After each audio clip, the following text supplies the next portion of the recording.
The night was cold, and the highway stretched endlessly under a blanket of darkness. Jake, a seasoned truck driver with years of lonely roads behind him, was on his usual route, his truck cutting through the silence. Suddenly, his headlights caught something unusual, a small figure on the side of the road. At first, he thought it might be an animal, but as he slowed down, his heart sank. It was a little girl, no older than 7 or 8, shivering in the icy wind, her thin pajamas offering no protection from the freezing night. Jake pulled over, his mind racing with questions. Why was she out here? Was she lost? Hurt? As he approached, her wide, terrified eyes told him something was very wrong. He wrapped her in his jacket, trying to calm her trembling body, and gently asked her name. What she said next left him frozen in place. Her words hinted at a danger far greater than he'd imagined, and without hesitation, Jake knew there was only one thing to do. Grabbing his phone, he dialed 911, praying it wasn't too late. What had the little girl confessed that made Jake take immediate action? Stay tuned to hear the heart-pounding story that unfolds. Jake's hands trembled as he spoke to the 911 operator, keeping one eye on the little girl huddled in his truck. She hadn't said much after her chilling confession, just stared blankly at the dashboard, with tears streaming silently down her face. He couldn't shake her words from his mind. They hinted at something dark, something no child should ever have to face. The operator asked him for details, but Jake realized he didn't know much. He glanced back at her. Can you tell me your name again, sweetheart? Where you came from? He asked softly, not wanting to scare her. She looked up at him with eyes that seemed far older than her years. Emma, she whispered, her voice so quiet he barely caught it. I ran away. I had to. Jake's stomach tightened. He didn't push her, but the way she clutched his jacket and kept glancing over her shoulder made it clear she was terrified of something or someone. As the dispatcher assured him help was on the way, Jake noticed headlights in the distance, heading toward them. The trucker's instincts kicked in, and he moved to shield Emma, unsure whether this new arrival was friend or foe. Jake's heart raced as the approaching vehicle slowed down, its headlights flooding the dark road. He instinctively stepped closer to Emma, shielding her with his broad frame. The car rolled to a stop a few feet away, and a man stepped out, his silhouette tall and imposing in the dim light. Everything all right here? The man asked, his voice calm but laced with curiosity. Jake nodded cautiously, his mind scrambling to assess the situation. Was this someone looking for Emma? Or just a concerned passerby? The little girl tugged at his sleeve, her grip tight with fear. Don't let him take me, she whispered, her voice trembling. Jake's gut twisted. I've got this handled, Jake replied firmly, keeping his tone neutral. The man didn't move right away, his gaze flickering toward Emma. Jake caught a faint smirk on his face that made his skin crawl. Was it suspicion? Recognition? Either way, he didn't like it. As the man returned to his car and drove off slowly, Jake couldn't shake the uneasy feeling that this wasn't a coincidence. Something about that encounter felt too deliberate, too calculated. Emma stayed silent but didn't stop glancing out the window, as if waiting for something, or someone, she feared most to show up. Jake's nerves were on edge as he drove down the highway, glancing frequently in the rearview mirror. The faint glow of taillights in the distance told him the car from earlier hadn't gone far. Emma sat curled in the passenger seat, clutching his jacket like a lifeline, her wide eyes darting to every shadow outside the window. Emma, Jake began gently, trying to keep his voice steady. Can you tell me what happened? Why were you out there all alone? For a moment, she didn't respond, her small fingers gripping the fabric tighter. Then her voice broke through the silence.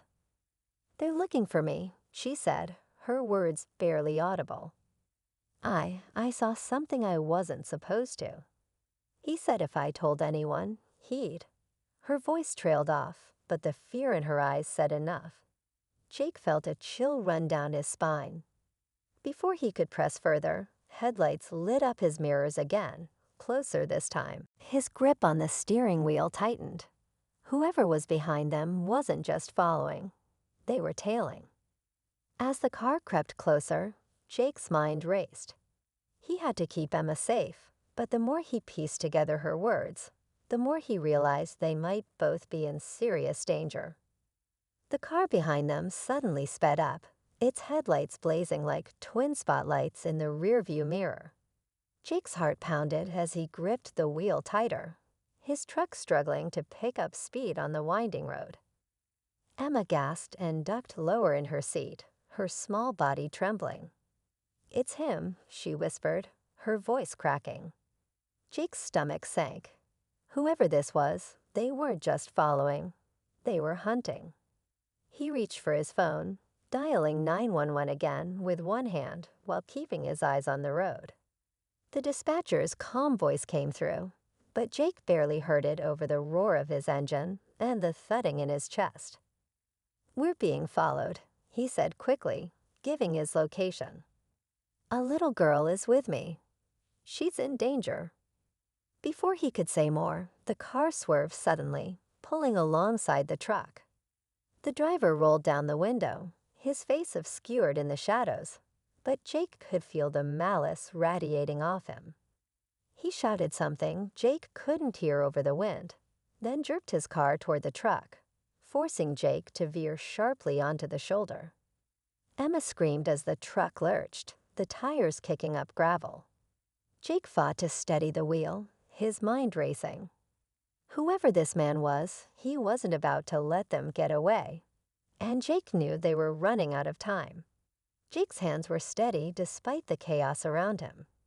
He glanced at Emma, her terrified eyes locked on his, and he knew he couldn't let this end here. The car swerved again, trying to force them off the road, but Jake had an idea. Up ahead, he spotted an off-ramp leading to a small rest stop, dimly lit but still visible. Without hesitation, he veered toward it, his truck groaning under the sudden turn. The car hesitated for a moment before following, its tires screeching as it tried to keep pace. Jake's truck skidded into the parking lot and came to an abrupt stop. He threw the door open and pulled Emma out, shielding her as they ran toward the small diner at the edge of the lot. Inside, a handful of startled patrons turned to look, and Jake shouted, "Call the police." Now, the car screeched to a halt outside, and the man stepped out, his face finally visible under the harsh parking lot lights. Emma froze, clutching Jake's hand tighter. "That's him," she whispered. But just as the man took a step forward, the wail of approaching sirens pierced the air. The police arrived in a flurry of flashing lights, surrounding the man before he could retreat. As officers cuffed him, Jake turned to Emma, who was shaking but safe. Relief washed over him, but before he could say anything, one of the officers pulled him aside. "You did the right thing," the officer said, then hesitated. "But here's the twist. This guy wasn't working alone. We've been tracking a whole network tied to what this little girl may have seen. You just caught one piece of the puzzle." Jake's chest tightened. Emma looked up at him, her small face etched with gratitude and fear. The nightmare wasn't over, but for tonight, she was safe. And Jake knew he'd do whatever it took to keep it that way. As the police led the man away, Jake sat down on the diner's bench with Emma by his side, her tiny hand still gripping his sleeve. The tension in the air began to lift, replaced by a quiet sense of relief. One of the officers approached them with a soft smile. "She's safe now, thanks to you," he said, glancing at Emma. "We'll make sure she's protected and gets the help she needs." Emma leaned into Jake, her head resting against his arm. "Thank you," she whispered, her voice fragile but sincere. Jake's chest tightened, and he gave her a small nod. "You're brave, kid," he said. "Braver than most people I know." As the police finished taking his statement, an officer assured Jake that Emma would be placed in good hands. "She's been through a lot, but you gave her a chance to start over," the officer said. Watching as they drove Emma away, Jake felt a mix of sadness and hope. Back in his truck, the quiet returned, but it wasn't the same. He couldn't stop thinking about how one moment of action had changed everything. As he hit the road again, Jake knew he'd never forget the little girl who'd found safety in the warmth of a stranger's kindness.